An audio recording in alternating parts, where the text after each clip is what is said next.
You have a more comfortable looking chair than I do. Is that right? Yeah. Yeah. Yours looks positively able to support sleep.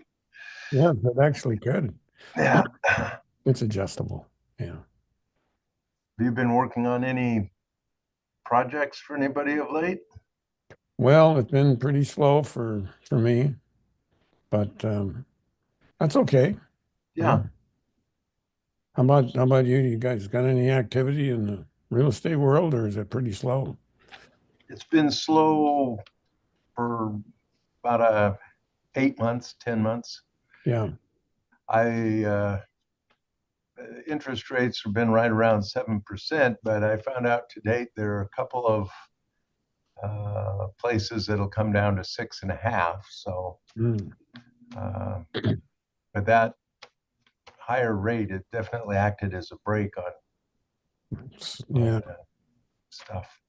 Yeah. You got people that it's kind of like they need to have a whole lot of cash or they can't make a deal go. Yeah. Oh, that's right. Yeah.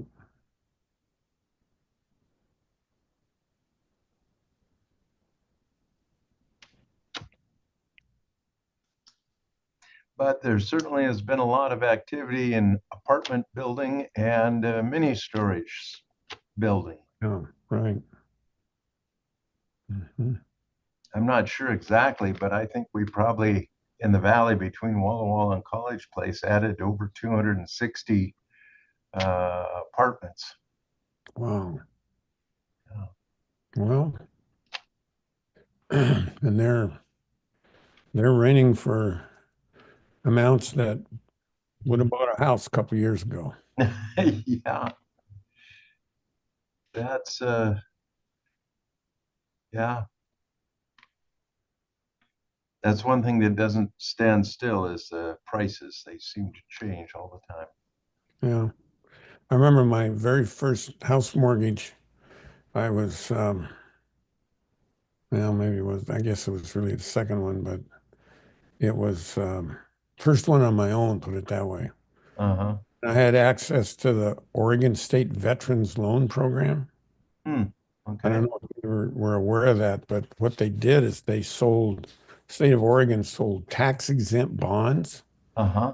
Of course, gets the face value of those bonds below market rate, at least a couple points. Uh-huh. And then they basically were, oh, they'd put a fee on the loan, but it was very nominal.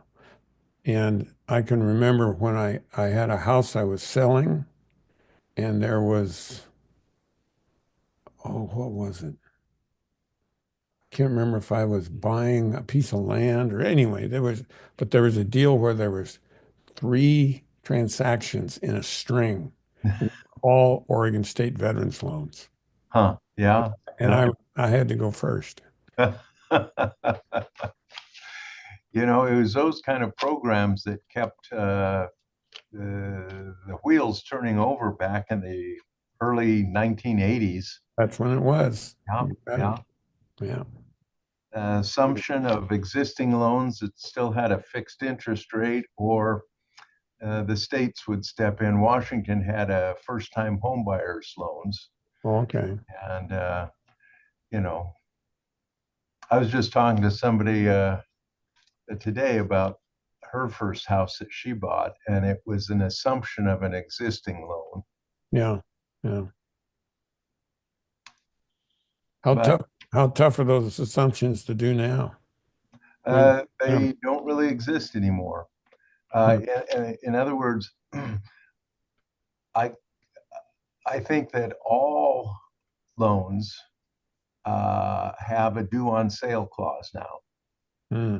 You can go ahead and assume them with a lot of paperwork and so forth, but you won't be able to say preserve a loan that, there's a lot of people that have them right now for 3.5% from like 5 years ago.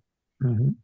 But I don't think people can assume those. I think they have that due on sale clause. So you'd have to refinance at a market rate, current rate. Yeah. Wow. Oh, well.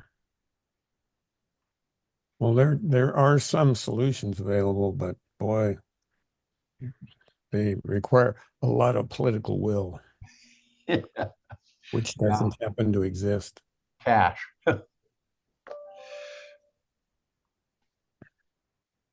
Spencer Howard, he must be new. I don't know him. Hello. Sure you do. Spencer's our consultant that we've used over the years for Okay. some of our projects. We have a quorum, so I think. Gary, are you the vice chair? I think I,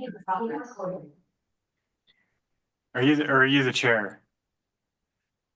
I'm not sure. I believe maybe I am the chair now.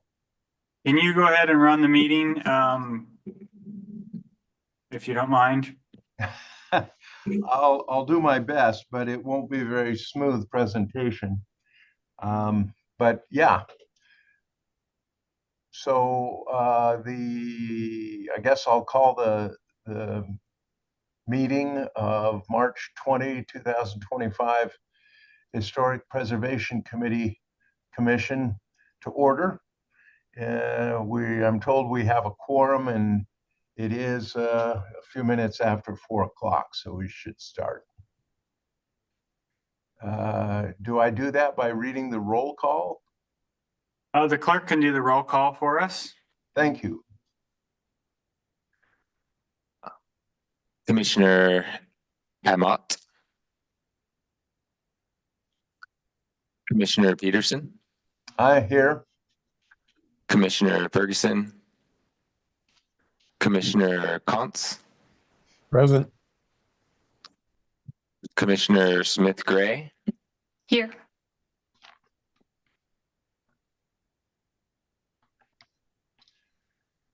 Looks like we have a quorum.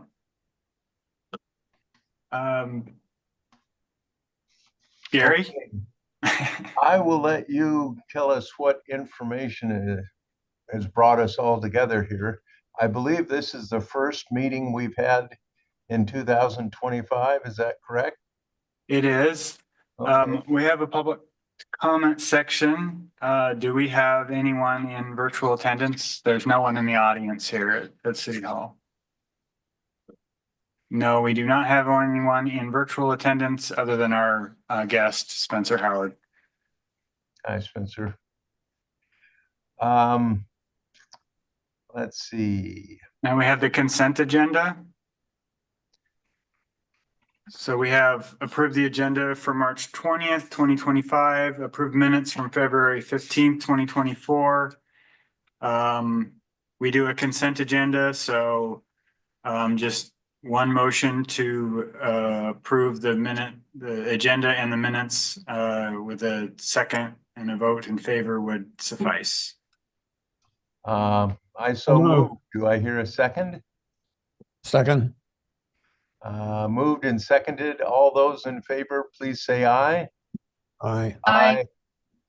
Any of those opposed, please speak up. Oh, okay. So moved and passed, I guess. Thank you. Terry Amont just arrived, so for the record, we have her in attendance as well. Thank you. Great. With your permission, Gary, we can move into the regular agenda, which is the Certified Local Government Grant Opportunity. Okay. That great, thank you. That grant application is due May 30th, 2025. Staff has reached out to DAP, the Department of Archaeology and Historic Preservation, and Michelle Thompson, I believe her name is. Yep. Thanks, Spencer. Her and I talked, and she suggested that we consider applying for a grant that if there's interest, particularly with the property owners, to apply for maybe establishing a historic district. Or if there's any property owners that are interested in getting their properties on a national or local registry, we could reach out to them and make that, assist in that process. A few years back in 2019, we hired Spencer Howard with Northwest Vernacular. We got a grant to do this project. It was a College Place intensive and reconnaissance level survey of properties, and a number of the commissioners were on. Gary and Ed were both on the commission at the time. We developed a very extensive list of properties that we wanted Mr. Howard to look into. That included a number of properties on the university campus. And then in that process, Mr. Howard identified some neighborhoods that also might be potential districts that we might want to consider from different time periods. So I reached out to Spencer since he did the original survey and kind of picked his brain, and he seems to be excited about the potential to do another project in College Place, which is awesome. And I asked him to come speak to us in greater detail on what it would look like to have, creating to doing a project, and what that might entail, and what kind of conversations we might need to have with property owners, and the right things to say, the wrong things to say. So without going into any greater detail, Spencer, if you wouldn't mind helping us out here. Absolutely. So for the CLG grant process, their pass-through funds from the National Park Service through the U.S. Department of the Interior. So the National Park Service places a premium on National Register listing as a result of grant funding. So it's a competitive process that you're competing with other CLGs here in the state. And so like a reconnaissance level survey, since you've already done one, it's not going to be as competitive. But if you had a package where you were moving forward and had owner consent for a National Register listing, that would definitely be something that both the review panel at the state level and the National Park Service would be very excited about, and it would also be doubly kind of as a process of showing the extension of the work that you started in 2018 and 2019 and carrying that through further. The biggest thing, though, on the National Register designation is that you need owner consent. So you need property owners who are excited, well, at the very least, willing to be able to participate in this process. And a big component of that is communicating to the property owners the difference between National Register and the City of College Place Register of Historic Places, which does have controls, does have protection from demolition, does have design review, and also requires owner consent. The National Register does not have any controls. It's an honorary designation. So it's something where if a property owner wanted to list their property to the National Register, they can do so, and they could get it listed one day, and then conceivably the following day they could demolish the building. And so that both in terms of if it's private funding that they're using, absolutely. And Oregon, Commissioner Ferguson, you had a question?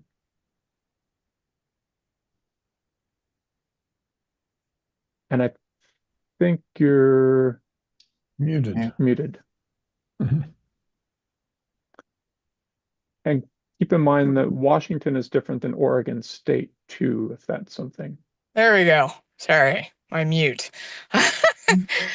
So I've got like 30 years in historic preservation. I'm an archaeologist, but I've also done a lot of cultural resource management. And um, when you're on the once you've listed a property on a national register, because I'm also in construction management and project management within construction as well, there are limitations actually on what you can do with the property once it's listed on national register. I Is this grew with up in a private national funds, register or house. is this using private funds, or is this using public funds? It's either way. If it's listed on the National Register of Historic Places, it impacts what you can do with the house or the property. So once it's listed on National Register, if let's say you want to change the roof on a house that was built in 1918, there still has to be a review or a change to the National Register if you're going to change that roof, for example. Who would be conducting that who would be conducting that review, and what regulation would trigger that review? So that's Section 106 review. I know that's the federal nexus, but even if it's privately owned, if it's National Register listed, it's not just like a fund designation. There actually are still things that drive if you change it. It may not be as strict as College Place, right? So And if you you are right in the sense that there's a difference between like ultimately what it does is it changes whether it's still listed on the National Register, right? So if you're going to change the interior, let's say you have an arts and crafts era home and you want to tear out the historic staircase, put an all brand new one in, you want to change the stained wood and you want to paint it all, maybe you want to even tear out some of the beams and put in a different type of beam. What that does then is change whether the house can remain listed on National Register or not, right? So for in these examples for a private property owner doing it with your own money, that won't trigger Section 106. No, that's your federal nexus. You're right. That wouldn't trigger 106, but it would change whether the house can still be listed on the National Register at that point. So a Technically, person that that would. owns, Oh, sorry. no, So I was there's a. just gonna, go ahead. Oh, go ahead. Sorry, Commissioner Peterson. I'm done. So the other component to Section 106 is it also considers historic properties to be any property that's eligible for National Register listing. Mhm. So if you are considering a federal nexus on any project, any building that is eligible for listing is the same in terms of the regulatory environment as a listed building. So for a property owner, if you have an eligible building, there's in effect no difference between the two from a regulatory standpoint if you are using federal funds to replace your roof, which would be great for a private house. Right, you're right about that. But if you go in and change the house, let's say you get it on the National Register and you turn around and demolish it, obviously, or you make significant changes that change the design, the look, the feel, all of those things that amount to how it got listed on there in the first place, that will change whether it still remains eligible to be listed on the National Register at that point. Yes, and you would have to self-update on that. And effectively, even if it is removed, then you're removed. But there's no penalty, there's no impact to the property owner for that, if they Right. You're completely right change about it. that. Yeah. Yeah. No. You're right about that. I think on all of this, it's trying to sort of settle down and kind of focus especially for kind of thinking of your guys's audience, and especially like the university and private property owners, trying to work through with them to get to that point to an understanding to where if you list your property to the National Register, as long as you're not using federal funds to replace your roof, you don't have a regulatory compliance component to that. You may have a self-reporting obligation change if you want to, but there's no penalty even if you change it. And for entities who might be using state or federal funds, they're in the same regulatory position, whether or not they list it if they already have a building that is eligible. Does that kind of make sense, or any issues with that? Makes great sense. You explained that really well. Commissioner Peterson, you had a question? Well, I think it was just answered. My question was going to be if property was registered on the National Historic list and somebody that owned it wanted to make changes, do they have to get permission to make those changes? No, as long as they're not using federal funds for that, or state capital funds appropriated through the state legislature. But their Which- own private money, they could go ahead and do what they felt they needed to do. Okay, That's correct. thank you. The district may, if you have a district, it may be a little bit different. I'm not sure in College Place rules, because I'm new to the commission. So, but I know on the national level, when we've had to deal with districts, there's a little bit more that comes into play there. So, but nothing that, I mean, you're still gonna, if you make changes to a house and you're within a district, that house then just gets removed from the district.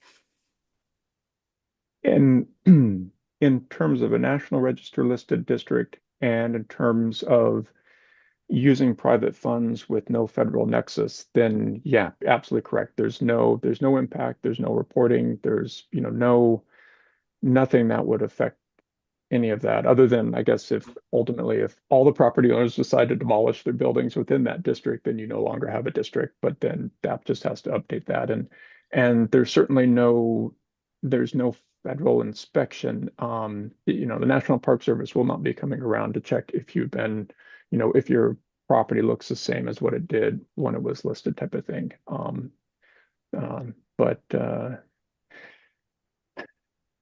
Thank you. considering, oh, sorry, go ahead. No, just that explained what I was wondering.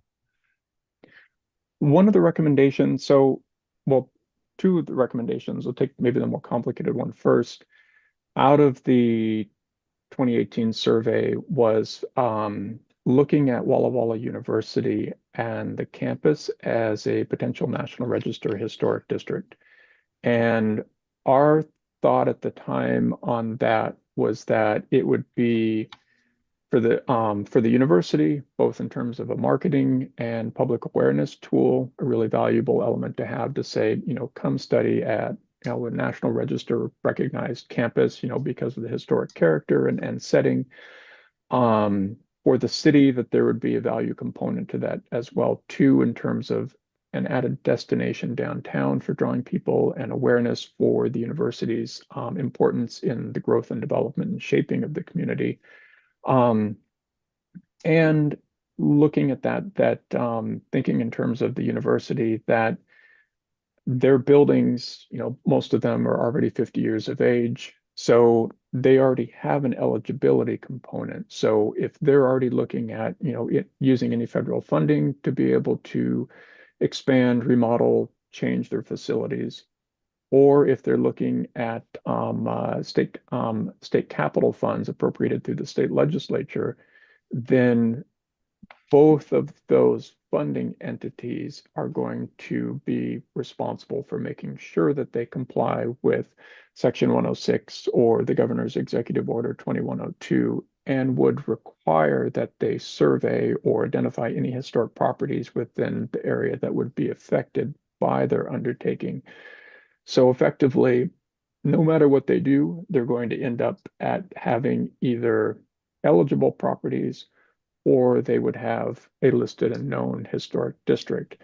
Either way, they're kind of at the same end game on all of this. And so the thought is for them proactively to get out ahead of some of this, of just, looking and doing a district nomination, figuring out what's going to be contributing, what's not going to be contributing, why they are contributing, and being able to use that both as a marketing tool and as a long-term management and capital planning tool too. So as they look to expand the university campus, develop within it, change to meet growing student body, how can they do so ideally in a manner that reinforces and builds on that historic character and is able to retain that. And so our thought have been, well, the more you know, the better prepared you are for that going into it. And so that was kind of our thought on a pitch to the university. And so we weren't sure what you thought about that, but that if that was something that sounded good to the commission and you thought that the university might be willing to get on board with that, you would have a very compelling package for a CLG grant application.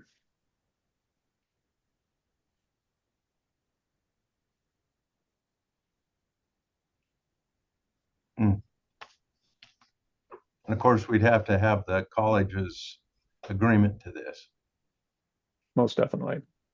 Yeah. So we're more or less talking about whether to even approach them about if they'd be interested in this.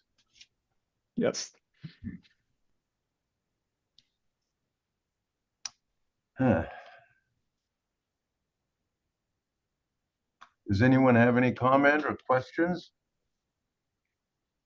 Not really. I have a question simply that has anyone approached the university yet to talk even in a preliminary way about that? No, we have not. One, I don't feel like I have enough background in what it would mean, and that's why I invited Spencer to come talk to us. And also I didn't know if I would have support of the Historic Preservation Commission, and I think it would, if we have this conversation, I think it would be helpful if it was, if a few of us from the commission and staff and maybe Spencer at the table to kind of explain the situation. And it sounds like Catherine has an extensive background in this, and that would be helpful as well in the conversation.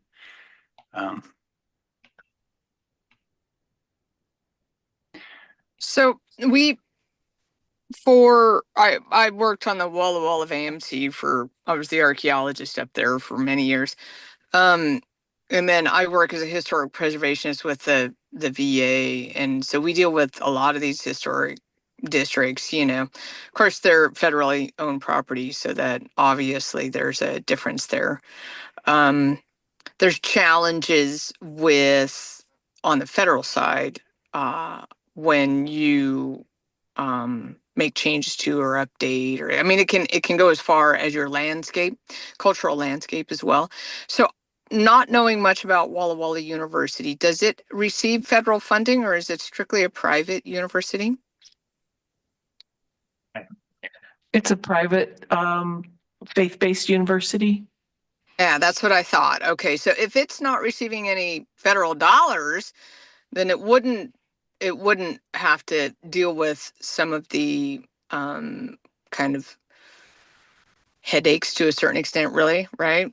In terms of management and that federally owned historic district properties do, because there's a lot of restrictions on making changes. What you can do, you have to go back to the Department of Archaeology, Historic Preservation, and write the letters that say, hey, we're going to be changing this.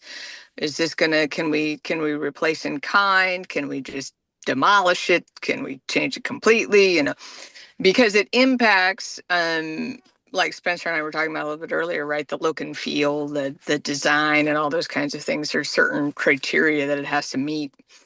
So if those same restrictions are not in place, then I think the university would, as Spencer was talking about earlier, would need to be emphasized, right? That if they need, like with the VAMC, the medical center there, they have to, when they do even just maintenance that impacts one of the historical buildings on campus, that may require an update to one of the piers that's on one of the historical houses that's there, or maybe even a paint color change or a window update, right? All those things have to transfer in discussion through Department of Archaeology and Historic Preservation, right?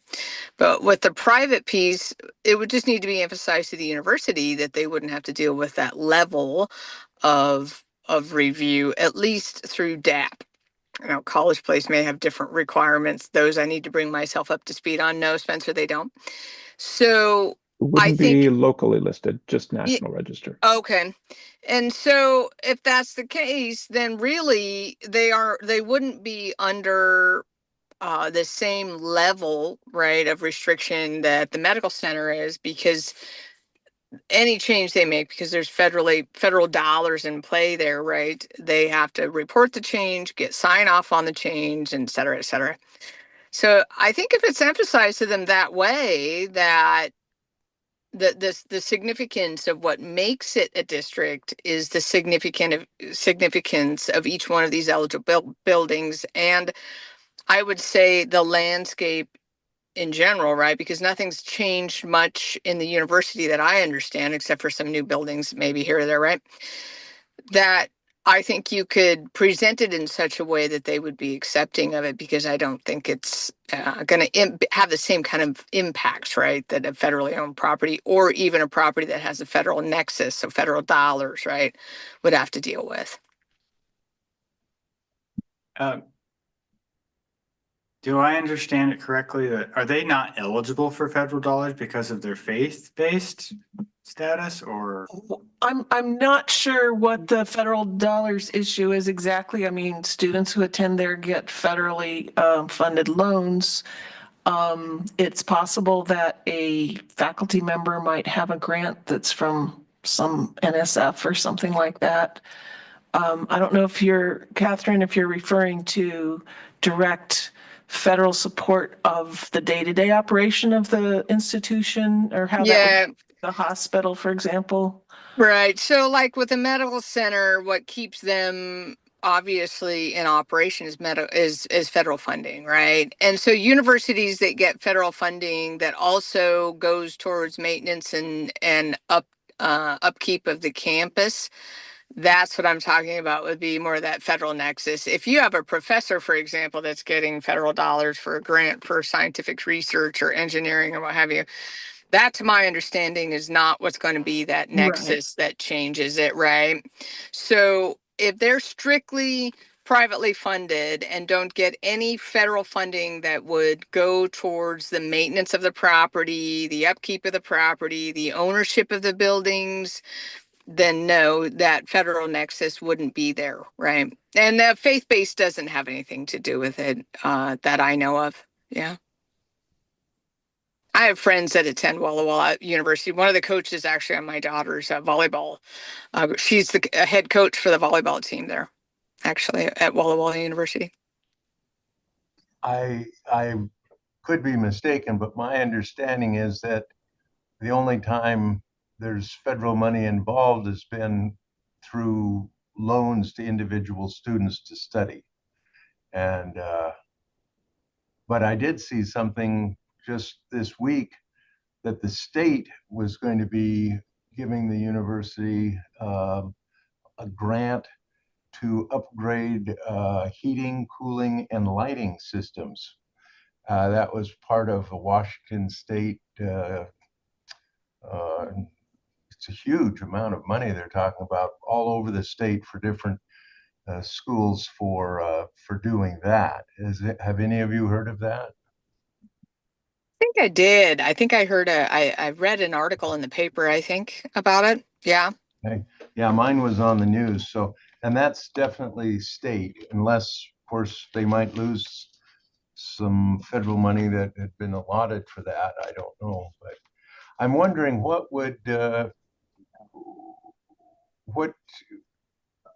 benefit would it do the college if they were to put the campus to agree to having that become a historical district, other than just, I guess you could say, the prestige of it. And, you know, I'm just thinking about talking to them and saying, hey, we've been approached about this. What do you think? Pretty much I don't know what to prestige. say. Is Prestige. Whitman College federal? Is it a historic district, National Historic District? I think there's some buildings that are eligible or maybe individually listed. I'd need to look. It seems to me there is some connection. I can look it up really quick while we're talking. I'll just look it up on my work phone real quick. Go ahead, Spencer, with what you were saying. Oh, it mostly is prestige. The other thing for that grant from if it's state capital funds, or funds appropriated through the state legislature, then they're probably going to have to comply with the governor's order 2102. And so that functions the same way that section 106 does, in that the university would have to work with the State Department of Archaeology and Historic Preservation, DAP, to basically describe what their undertaking is going to be and consider the impacts on the buildings from those upgrades, and if there are any impacts on those, to avoid, if possible. I was looking up that same for Whitman as well. But but otherwise, for National Register listing, it really prestige. There's free technical expertise assistance from DAP if they have any questions for kind of working with maintaining planning around historic properties. But yeah, other than that, there isn't anything else beyond that. It would, if at any point they did need to do any cultural resource compliance relative to the built environment, then having that district already listed is kind of a leg up, because you already have the historic properties identified. And so then, these are what the properties are. The university would save money by not having to commission a survey to identify those properties as part of the compliance for any of that work. So Whitman has, like I thought, they have one building on campus that's listed. It's the MEM, the Memorial Building. It was listed in 74, so it's individually listed, and there are at least a couple of others, Lyman House and Prentice Hall, that have historical significance, but I don't believe are listed individually. So the campus itself is not a district. They've got a couple of historical buildings on campus, one of which is actually listed, individually listed, yeah. So there may be, and Spencer, maybe you can answer this. My background is more in archaeology. I've dealt a lot with the built environment, but it's certainly not a specialization of mine. So there may be some tax credits involved in this process, and I know that the local government grants, there are some perks that sort of come with it. So maybe you can speak to some of those, Spencer, if I'm right. If I'm not right, certainly say so. It's been a while since I've dabbled in that. But I know there are certain things that kind of come along with that at the state level that may benefit the college. I'm not sure that if it's listed. Is that true, Spencer? Is my memory working right? For the federal tax credits, that would not apply. That's just for income producing properties. It has been extended sometimes, and they are able to use it for nonprofit. But then you have to sell the tax credits, and it definitely gets a lot more complicated and more expensive to utilize those. So broadly speaking, those would not be an asset for the university. The property tax special tax valuation would also likely not be something that they would be using. And then the Heritage Capital grants, those would potentially be something that would be a consideration for them.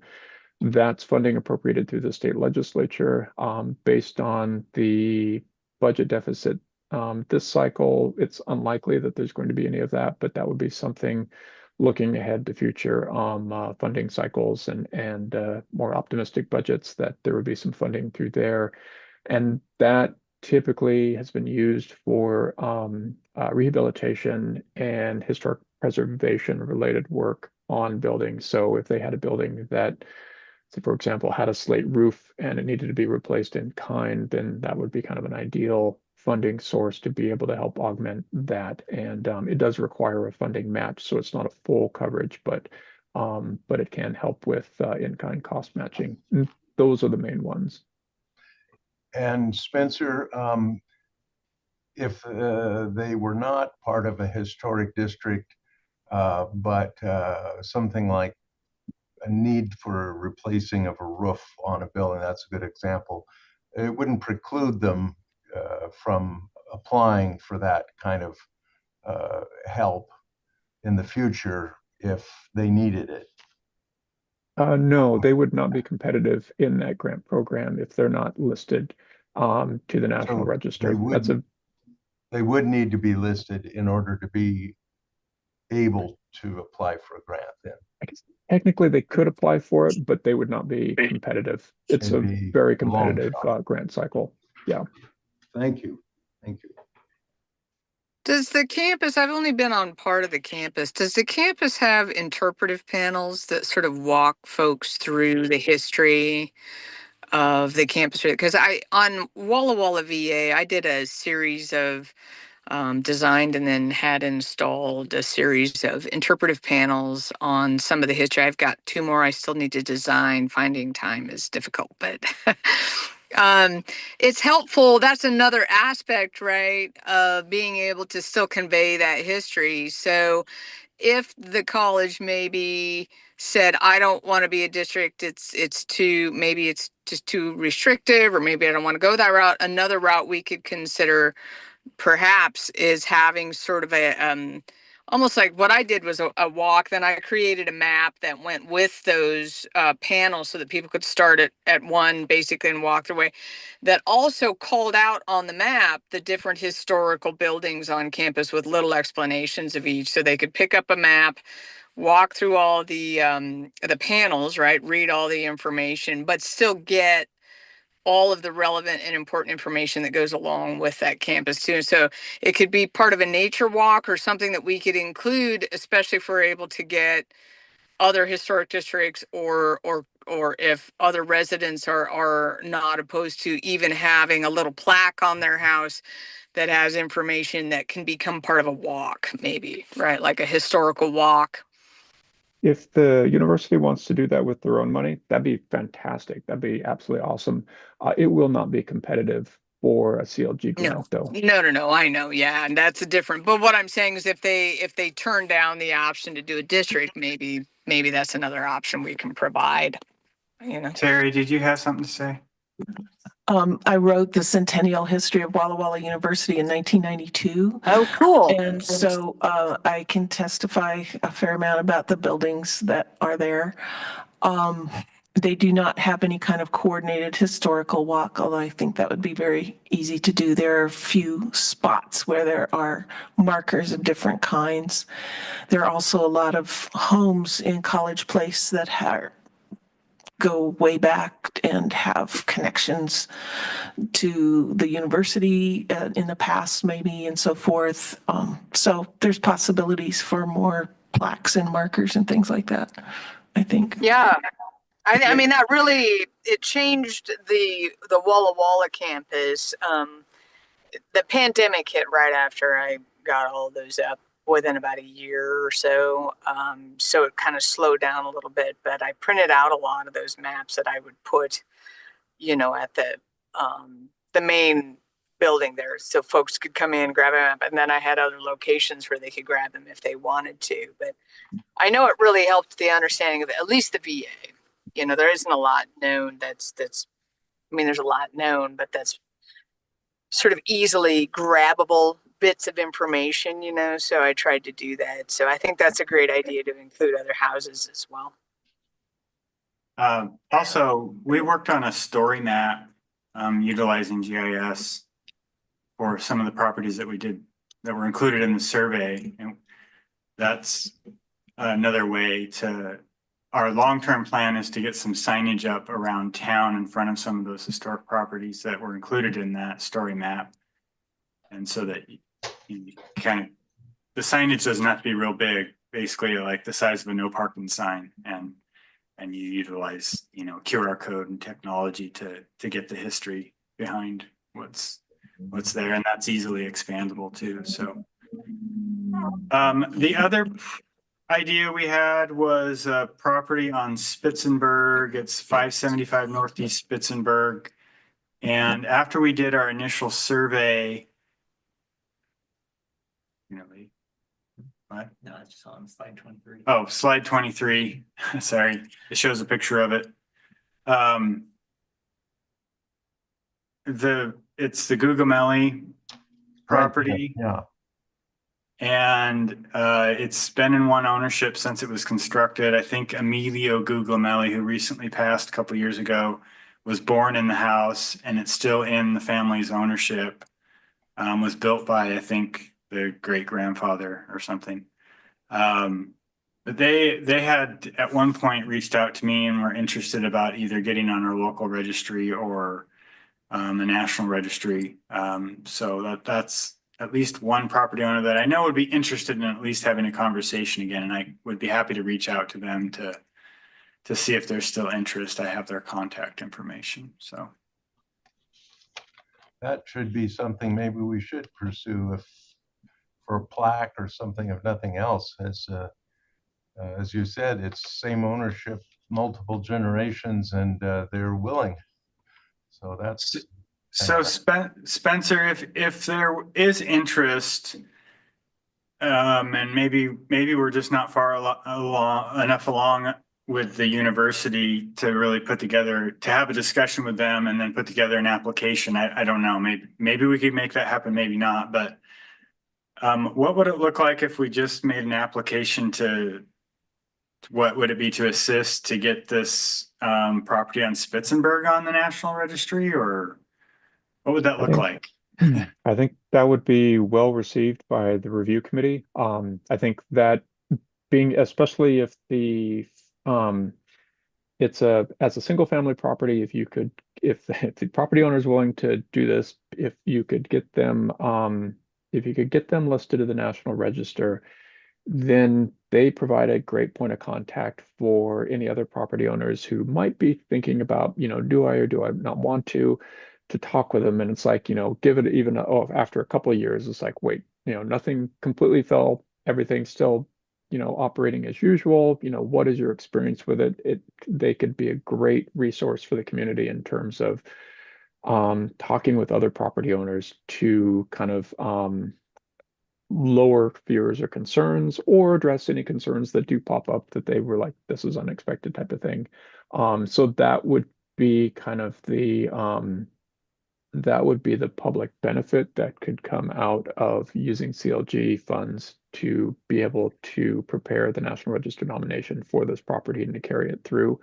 The other component would be is if the property owner, once they get designated to the National Register, and once they fully kind of understand that, that as long as you're using private money doesn't provide any protection for the property, theirs and subsequent family members may at some point decide that they do want to protect the property from demolition and want to get on the City of College Place Register of Historic Properties. And so then they would be able to use the National Register nomination for that application to be able to get that listing and that designation, which would be the ideal in terms of being able to provide protections for that property sort of in perpetuity going forward. But that would be something that the family would have to kind of want to get to and would, that's like a 10-year, 20-year type thing out, or maybe if they sell it and it goes outside the property type, outside of the family.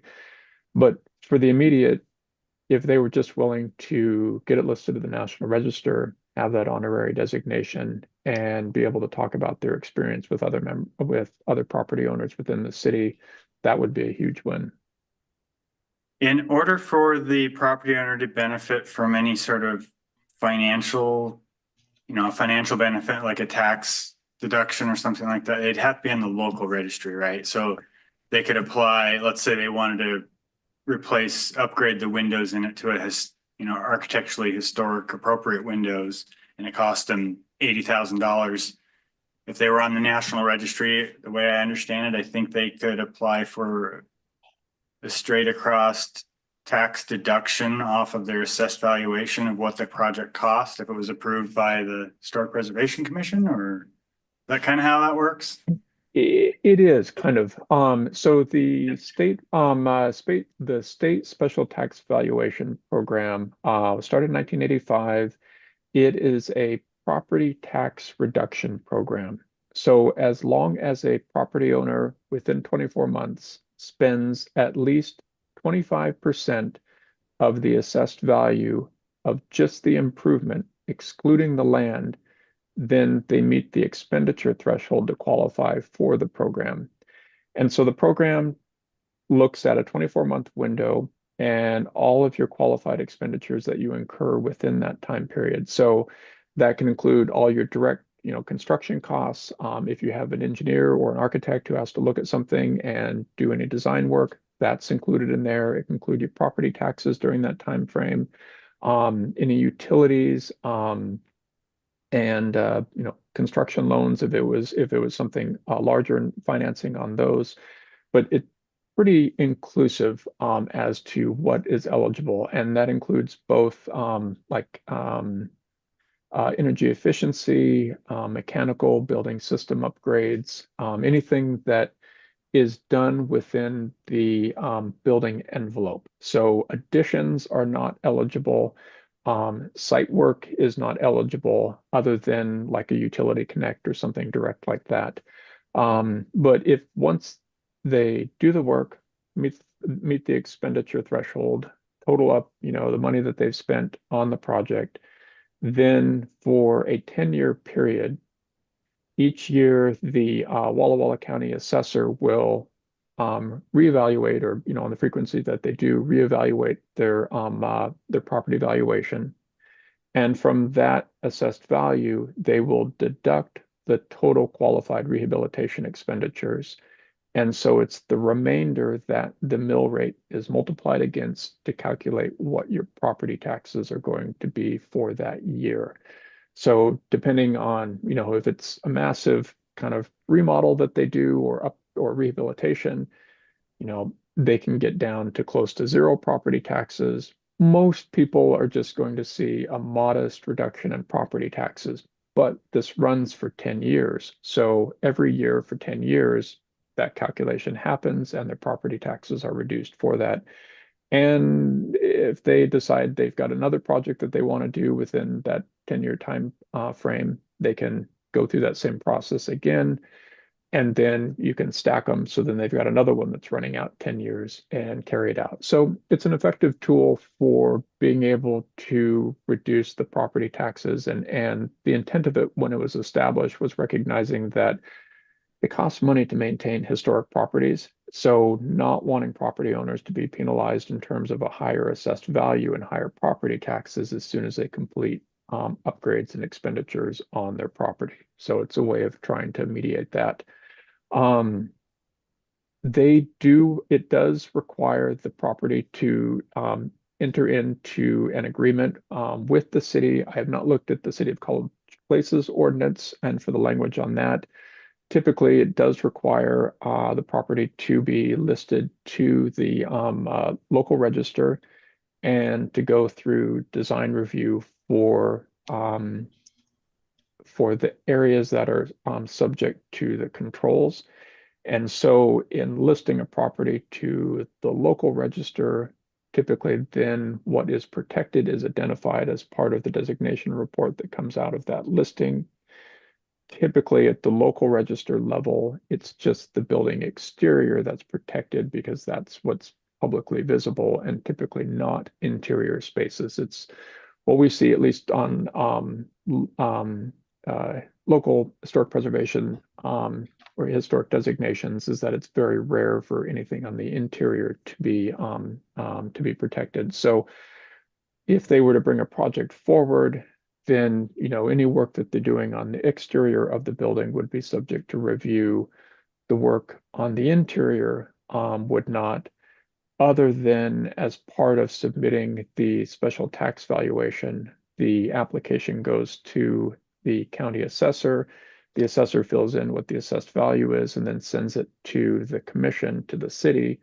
The city then reviews the list of expenditures to make sure that the work that was done meets the Secretary of the Interior standards. And so that includes both the interior and exterior, and it'll typically include before and after photos.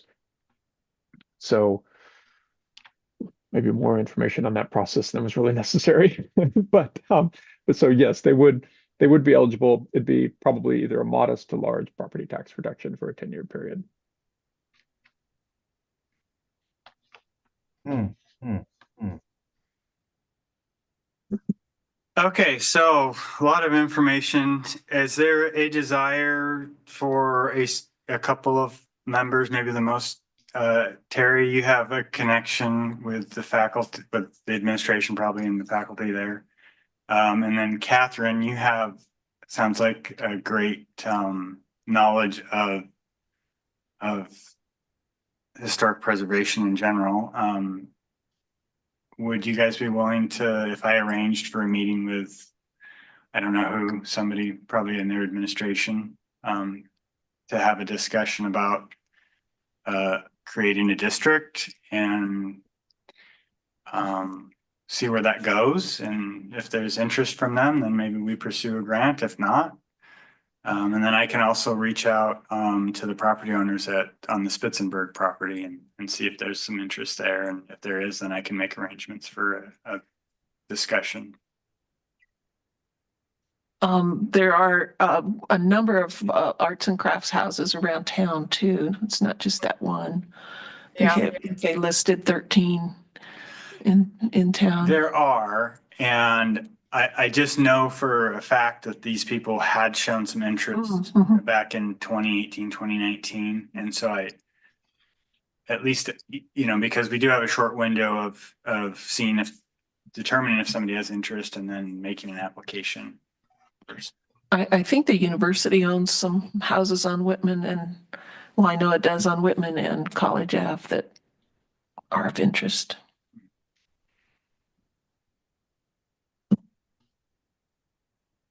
Well, maybe that becomes part of the discussion with the university, is the houses as well, I'd certainly be willing to discuss it with them. I don't know how interested they'd be in it, but I'd certainly be willing to discuss it with them, sure.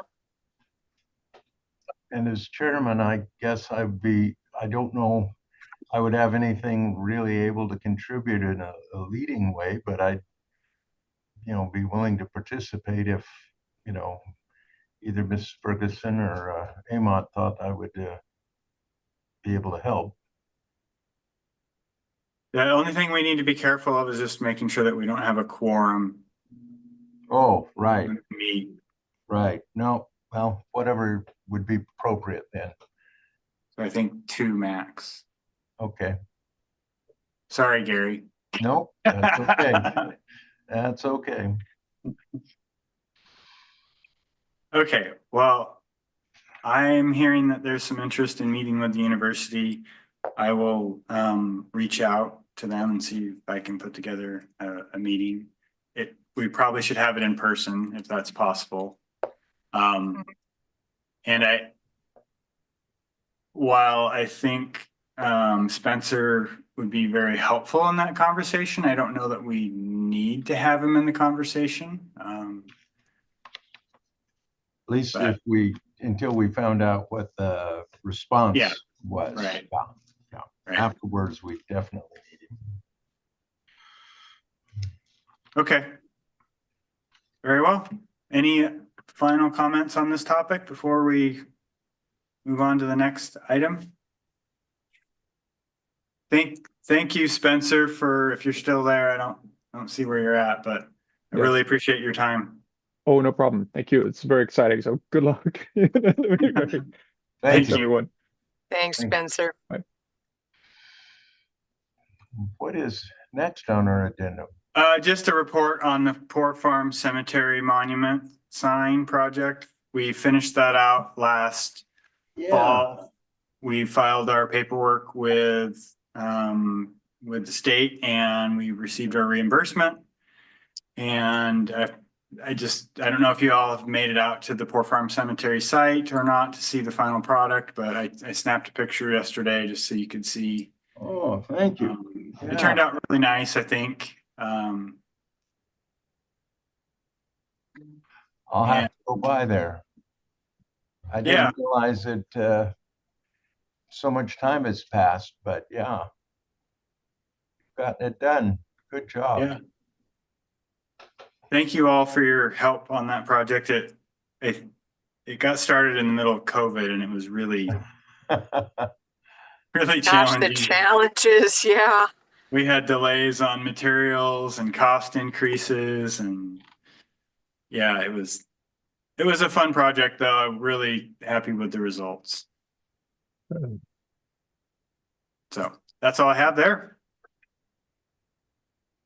It's been so long, I'm not sure, is there anything where we discuss what might be on the next meeting, or just set that date and then adjourn?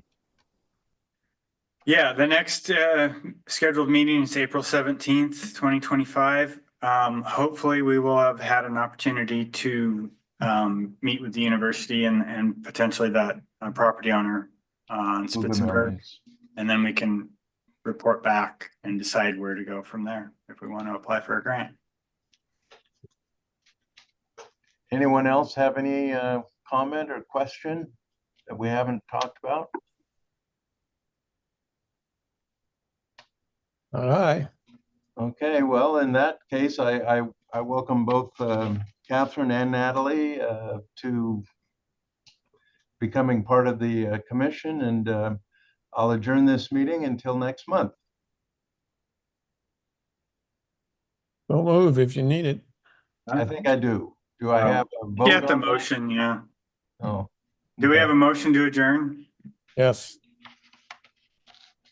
All in favor? Oh, we Aye. need a second. I Terry, second that motion. Yes. All right. I think It's we're been good. proposed and seconded, and the vote is unanimous, I believe. Am I correct? Yes. Okay. Thank you all. Thank you.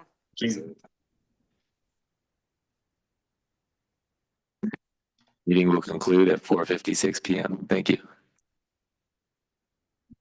The guys who were presenting that, what do they get out of the deal?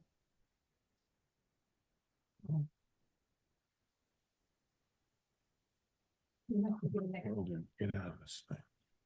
Just a minute. I know, I think we need to get the university any more involved with federal money.